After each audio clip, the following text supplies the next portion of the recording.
A você que acompanha a programação da TVA, estamos começando mais uma edição do nosso programa Fala Deputado. E hoje, na realidade, deve se chamar Fala Deputada, porque a nossa entrevistada é Ada Faraco de Luca, do MDB, deputada que também é presidente da Comissão de Direitos Humanos da Assembleia Legislativa. Deputada, obrigado pela presença. Oi, eu que agradeço. Muito obrigada. Deputada, a senhora, como todos os catarinenses, tem acompanhado, e a gente ouve muito nos seus pronunciamentos, sobre essa situação que a gente está enfrentando, a pandemia do coronavírus. Que avaliação que a senhora faz até o momento do trabalho que a Assembleia Legislativa vem realizando no enfrentamento da pandemia? Marcelo, eu entendo assim, que quem tem que nos avaliar é o cidadão catarinense, certo? Não cabe a nós, deputados, essa avaliação, mas preciso destacar com maior orgulho algumas questões. Primeiramente, a liderança do nosso presidente da Assembleia, o deputado Júlio Garcia, né, que tão bem coordena e converge junto aos 40 parlamentares, né? Nos momentos de crise, Marcelo, é que nós precisamos de voz de comando, voz de liderança para enfrentar o problema. E nós temos vários problemas, e o presidente Júlio Garcia tem a experiência necessária para conduzir este navio diante desta grande tempestade que enfrentamos.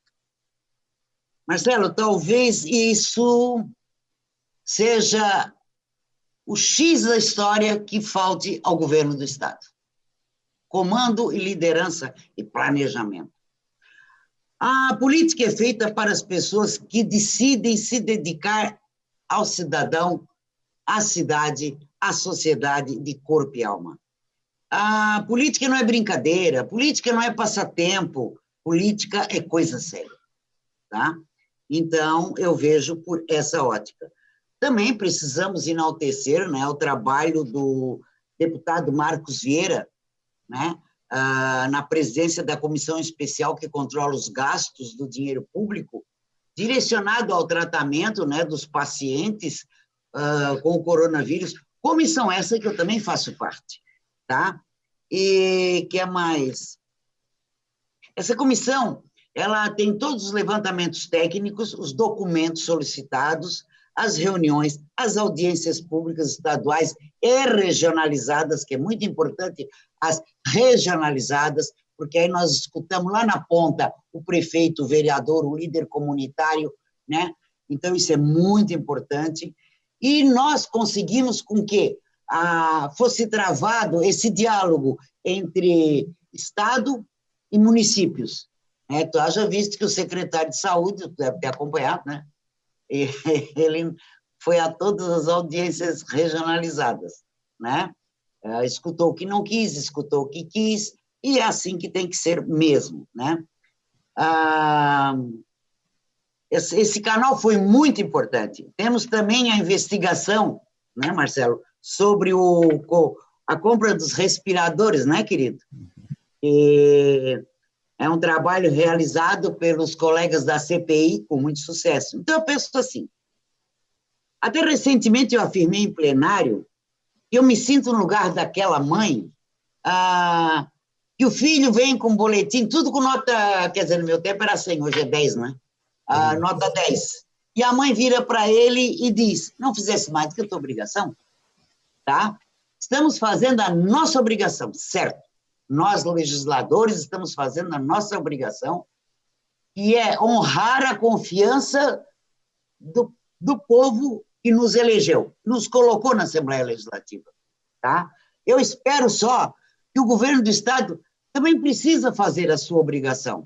Se o Executivo tivesse feito as suas obrigações, no tempo hábil, os seus planejamentos, sabendo que vinha essa desgraceira do coronavírus, eu te juro, Marcelo, tá? Nós não estaríamos passando por isso. É um Estado pequeno, fácil de controlar.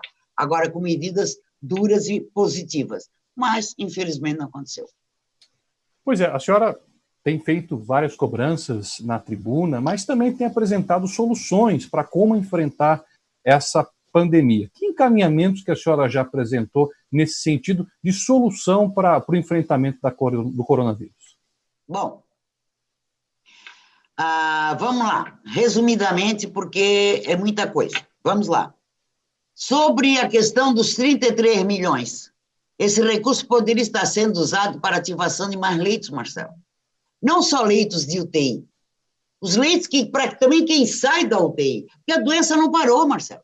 Os infartos não pararam, as cirurgias de alta complexidade de emergência não pôde parar, tá? Isso que já parou um bocadão de cirurgias, né? Então, estaria servindo para isso. Nós temos uma ocupação significativa nos leitos disponibilizados pelo SUS. E o pior, uma projeção do aumento da doença. Sabia que nós não chegamos na curva ainda? Isso é que é muito triste. É fundamental ter estrutura necessária para enfrentar o pico da pandemia. E esse pico nunca chega, nunca chega e nunca chega, né? E vão aumentando as doenças, a banalização da morte e vai por aí. Nós temos uma ocupação, outra questão dos 33 milhões, poderiam fazer também os ouvintes da TVA e TV e Rádio Alesc, que eu não sei se está na rádio também, tá? Nós poderíamos ter feito, sabes o quê? Que eu acho assim, de suma importância, a testagem em massa. O estado é pequeno, cara. O estado é pequeno. Pegava os municípios com maior foco, não é verdade? Com maior desgraceira, né? Fazer a testagem em massa. Para o telespectador e o pessoal que ouve a Rádio Alesc, eu quero que acompanhe aqui a ideia. Até 21 de agosto, pouco mais de 500 mil pessoas tinham feito o teste, certo? E a nossa população é de 7 milhões, Marcelo. Nossa população do estado, 7 milhões de habitantes, ou seja, 500 mil é nada, é pouco, praticamente nada. Tem de pouca resolutividade. Isso é um absurdo. Com uma testagem maior, nós poderíamos ter isolado, ter feito um isolamento social também maior e mais responsável, né? Tem uma questão da letalidade. Até o mês de agosto, a taxa da letalidade da doença no estado estava em 1, deixa eu anotar aqui, 1,56%. Ou seja, cada 100 pessoas que pegam o Covid em Santa Catarina, duas morrem. Isso, para mim, é a banalização da morte, querido. Absurdo, né? Ou seja, de cada 100 pessoas que pegam o Covid em Santa Catarina, entre elas, duas morrem. Deu para entender a conta, né? Sim. Deu, né?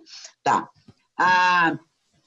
Isso aí é o que eu estou dizendo. Isso me assusta, é preocupante.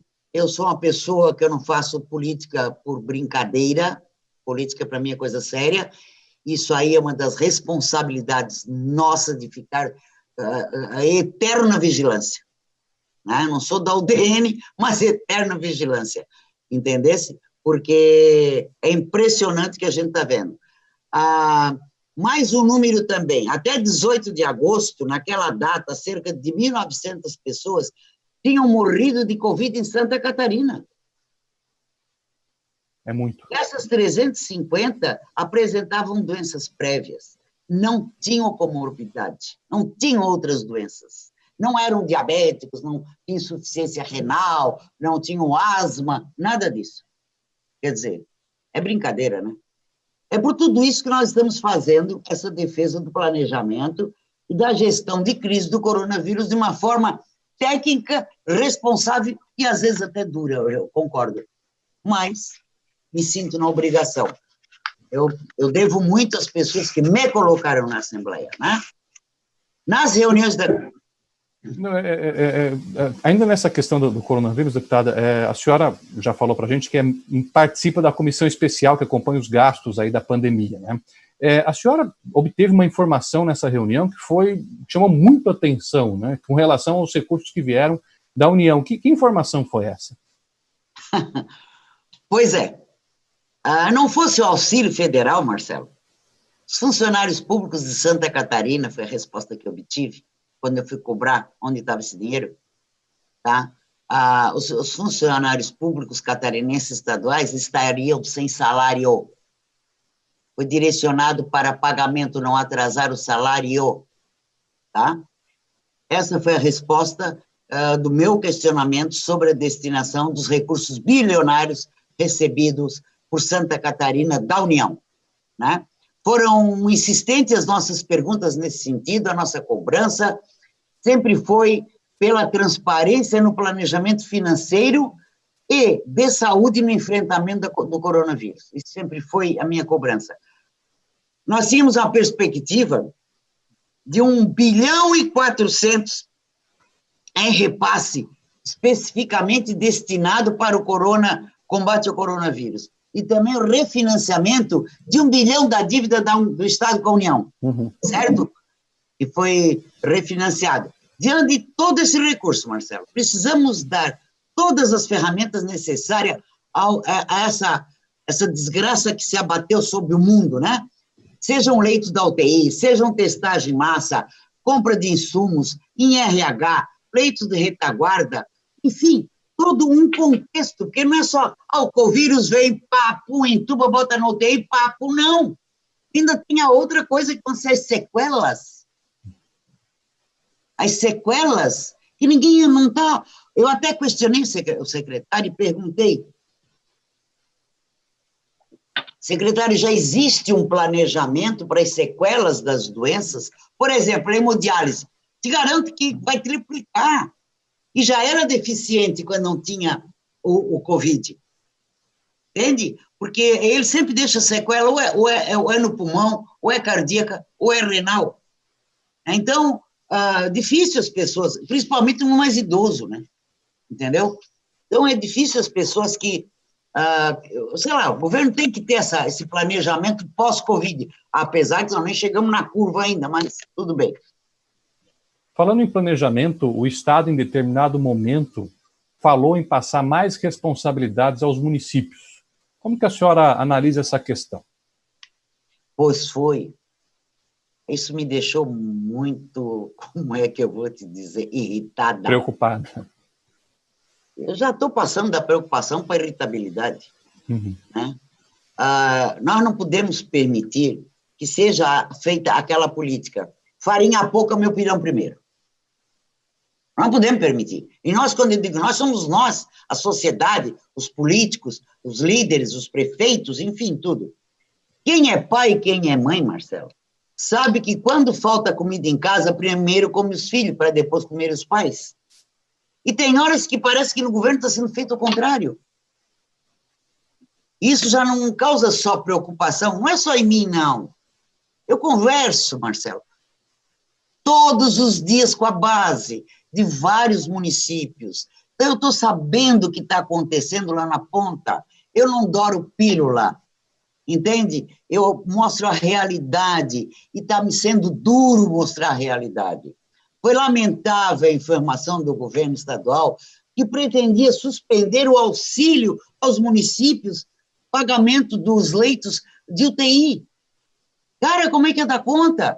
Antes o Estado cobria o custo, enquanto o governo federal não liberava as verbas públicas para esse fim. E aí depois, pronto, queria suspender. Umas coisas assim, sabe? Que não convergem, divergem. Não tem mais nenhum que... Nós não aceitamos mais fardo nos ombros dos prefeitos. A realidade é essa, né? Seja do partido que for, isso não pode existir cor partidária, nem bandeiras, nem nada. Não podemos ter mais carga nos municípios, já tem carga demais, entende? É aquilo que eu disse em relação à possibilidade de transferências do serviço de pediatria aqui da Grande Florianópolis, certo? Nós estamos em guerra contra o coronavírus, é claro que sim, mas essa história é de cobrir um santo para descobrir o outro. Não, quer dizer, descobrir um santo para cobrir o outro, não dá certo em lugar nenhum, em nada, né? Nada na vida, nem na tua casa, em lugar nenhum, nem na tua conta bancária, nada. É verdade. Parece que não é visto essas coisas. Eu ando bastante irritada. Eu imagino, deputada. E assim, para piorar a situação, não bastasse o coronavírus, a gente ainda teve um ciclone que afetou o estado todo, né? E, pelo menos desse lado, a Assembleia, mais uma vez, exemplo que já fez com o coronavírus, se colocou aí em defesa dos catarinenses. Exato, Marcelo. E teve uma atitude muito bonita, né? Nós tivemos 30 milhões destinados, pela Assembleia para ações de recuperação aos efeitos do ciclone extratropical que atingiu uma grande parte de Santa Catarina. Foi uma medida acertada, definida com a mesa diretora, né? Coordenada, como sempre, pelo presidente Júlio Garcia, né? Fruto das economias, é bom também dizer, fruto das economias realizada pelos 40 parlamentares, certo? Além disso, apresentamos medidas para agilizar os trâmites burocráticos, né? Que a burocracia é uma desgraça, né? Essa burocracia de atenção às vítimas, por exemplo, em especial os procedimentos de atendimento às famílias atingidas na elaboração do processo para o decreto de situação de emergência e calamidade pública, porque demora, é lento, é um processo que quando chega, o cara já desacreditou, entende? E aí, às vezes, não sabe nem onde é que vai a grana. Além dos recursos financeiros, foram medidas muito importantes em defesa dos catarinenses que a Assembleia, como um todo, tomou. Bom, deputada, a gente vai agora a um rápido intervalo. Na sequência, a gente vai voltar para falar das emendas parlamentares de sua autoria, também de projetos de lei de sua autoria, falar mais sobre o seu trabalho aqui na LESC. Voltamos já.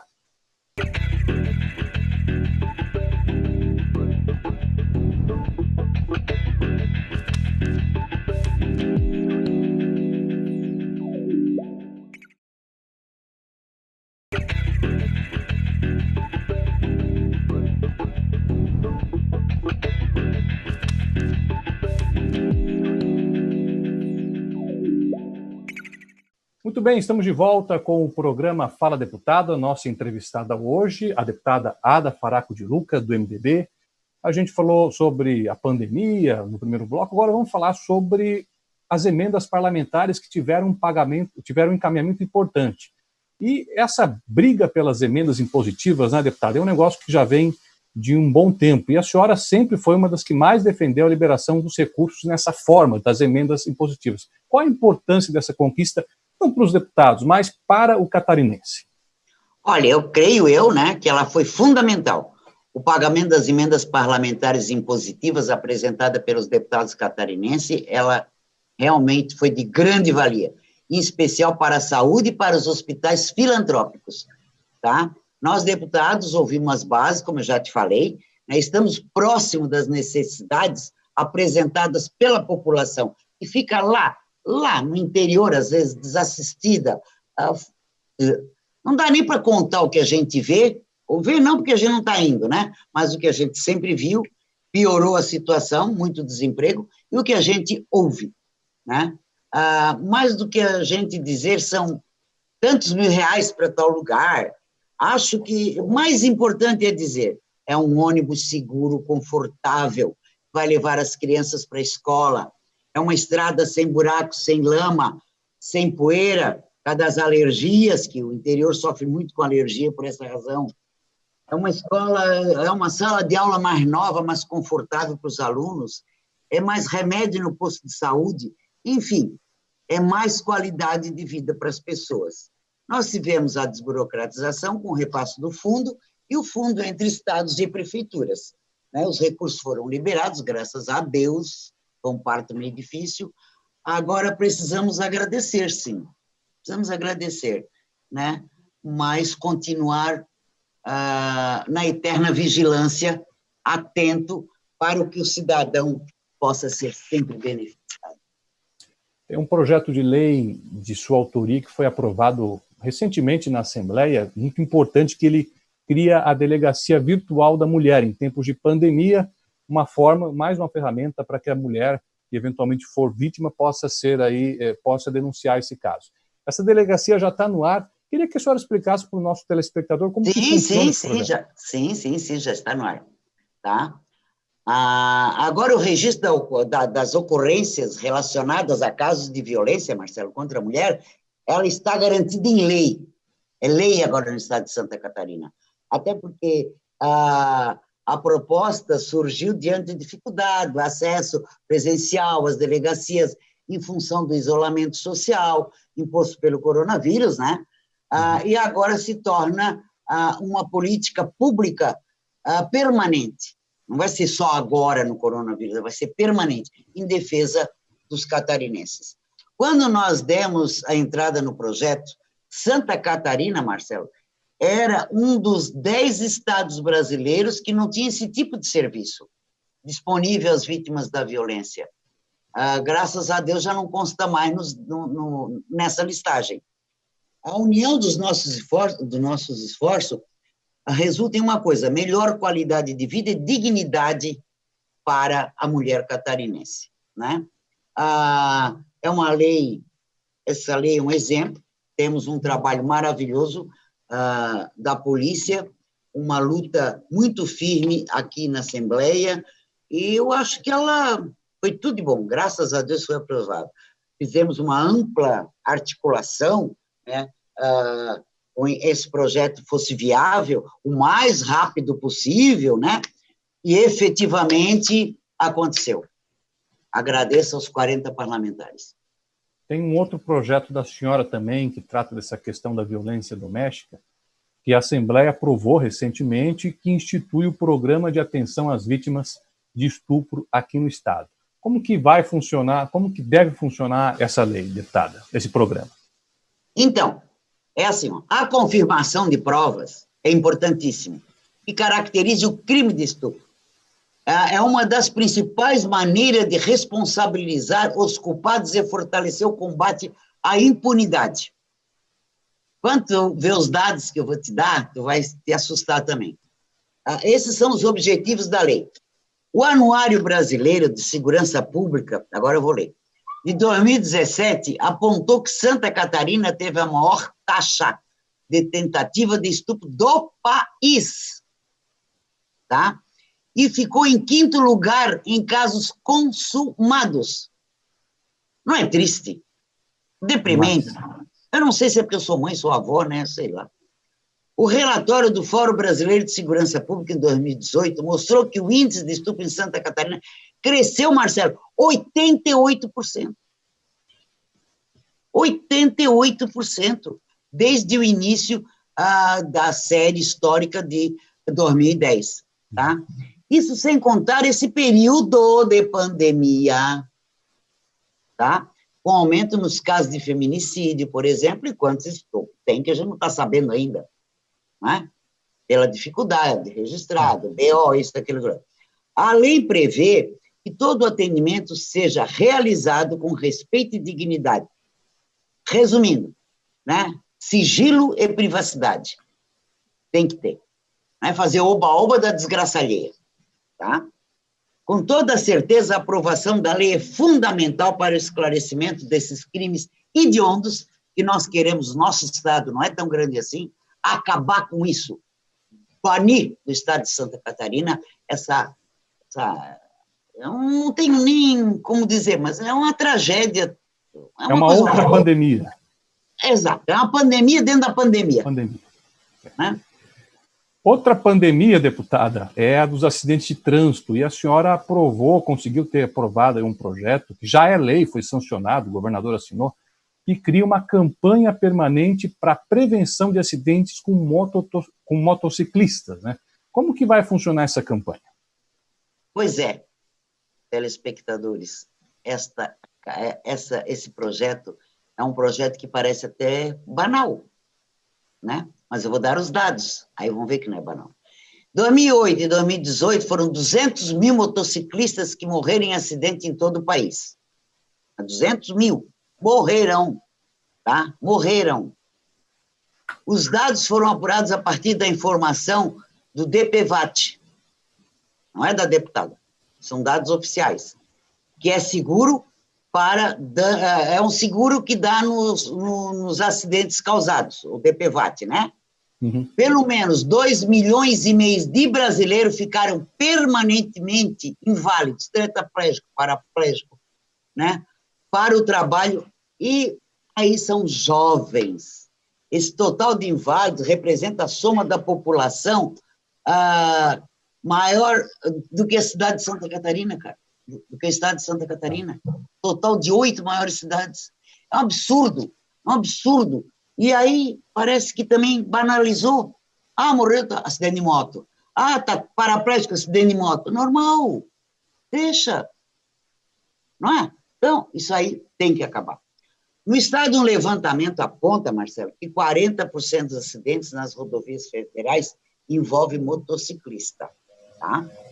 Nos mesmos 10 anos analisados, houve aumento de 72% nos acidentes envolvidos com outros meios de transporte, que cresceram só 28%, tá? As vítimas, na grande maioria, olha uma coisa, as vítimas são jovens de 18 a 34 anos, são pessoas em plena capacidade produtiva, plena capacidade de produzir para o município, para o estado, para a família, são pais jovens, né? E muitas vezes ficam numa cama até o dia da morte.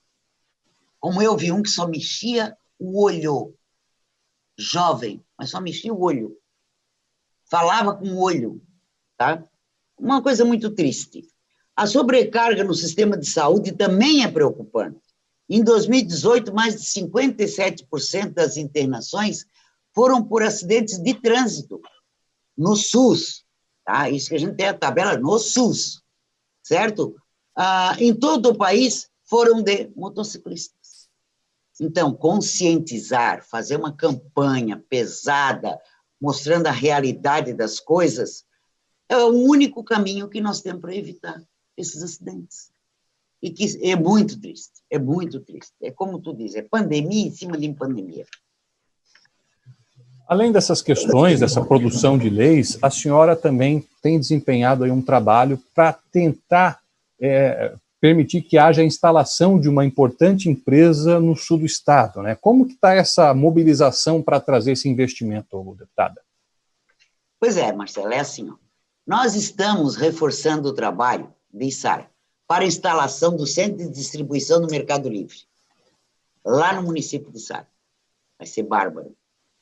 Defendemos que o governo catarinense e a Secretaria de Estado da Fazenda disponibilizem, tá, os meios necessários para viabilizar cidades do sul catarinense, que possa receber esse investimento. As características, tá, estratégicas e logísticas são favoráveis para Içara. Por quê? O município oferece um local de 600 metros quadrados na BR-101, que fica a 400 metros da ferrovia Tereza Cristina, próximo ao aeroporto de Jaguaruna e do porto de Imbituba. Então, vai estar com a faca e o queijo quem está lá no município de Içara, certo? Nós não podemos perder essa oportunidade. A real é essa. Gerar emprego e renda para o sul, né? Nossa região sul está precisando urgente. É uma estrutura, Marcelo, que pode chegar a 2.000 empregos. Olha que espetáculo. A região sul está muito fragilizada. Está precisando. Nós sabemos que muitas cidades estão também se colocando à disposição. Acho que será uma disputa saudável e muito boa para os catarinenses, certo? Mas defendemos que esse investimento realmente vá para o município de Içara. Ainda falando sobre o sul do estado, que é a sua base eleitoral, tem algumas obras importantes que estão avançando na região, né? Como a rodovia dos Trilhos, lá de Içara, a rodovia Jacob Wallström, me corrija se eu não tiver falado errado o nome, lá em Forquilinha, e a ciclovia em Jaguaruna. É um nomezinho complicado, né? Pois é. E como que foi a atuação da senhora para viabilizar recursos para essas obras que são importantes para a infraestrutura da região? Marcelo, eu sempre pautei a minha vida assim. Toda grande caminhada, seja na tua vida particular, seja na política, profissional, enfim, ela começa com um simples passo. Se tu não der o primeiro passo, não vai para frente. Isso quem nos ensinou foi Buda, tá? Falando sobre a rodovia dos Trilhos em Içara, nós fizemos uma reunião em dezembro de 2019 entre o prefeito Murialdo, eu e o prefeito Gastadon, não, o governador, o Murialdo e essa deputada. lá no centro, não, na Agronômica, tá?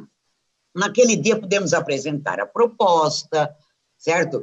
Mostrar tudo dentro do que a ISAR iria crescer, tá? Porque naquele dia nós mostramos para ele que era um corredor do desenvolvimento. Faríamos aquele corredor de desenvolvimento de ISAR e região, tá? Em torno, né? Que bom que naquele dia, sabe, Marcelo, apresentar essa proposta do novo corredor veio a calhar, Marcelo, com o que a gente está pensando, que era um sonho do prefeito Murialdo, de muitos anos atrás, até antes dele ser prefeito. E todos nós que trabalhamos junto com ele, sempre alimentamos esse sonho. E esse sonho se tornou realidade, né? E está culminando com um projeto e tal. Também temos a pavimentação da Jacobs Strupp. É complicado. Em Furquilinha também, outro avanço. Mais o corredor de desenvolvimento e progresso da região carbonífera para o sul de Santa Catarina. E o sul precisa, o sul e em torno, né, os municípios todos que tem ali. Essas obras, elas encurtam não só o trânsito, como também elas aumentam o progresso. Entende?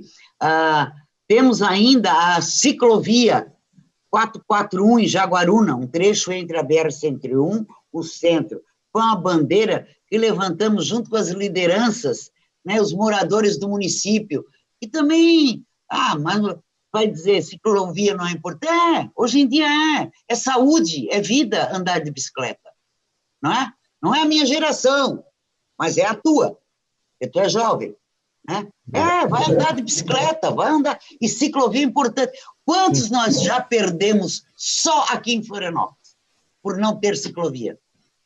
Né? Quantos nós já perdemos? Penso que a mensagem que eu gostaria de deixar aos catarinenses nesse momento é: contem sempre com essa deputada. Sou firme para cobrar, mas também sou justa para reconhecer. E assim a gente vai lutando dia a dia, cada dia um dia. Deputada, a gente chegou ao final da nossa entrevista. Gostaria de agradecer muito a sua participação no Fala Deputado e até uma próxima oportunidade. Obrigada, Marcelo. Obrigada aos telespectadores da TVAL, né, essa emissora que realmente, a cada dia mais a gente fica dizendo, eu fico sabendo, né, depois se quiser botar isso, bota, se não quiser não bota. Aí eu fico sabendo, te vi na TVAL, então é prova que está tendo audiência, né? E a Rádio Alesc também. Então, eu fico muito feliz, porque eu praticamente participei desse início aí, né? Eu estou aí há 12 anos, né? Que bom, deputada. A você que nos acompanhou, fique ligado na nossa programação para acompanhar a reprise deste e de outros programas. Fique agora com a programação da TVAL. A todos, muito obrigado pela companhia e até o próximo Fala Deputado.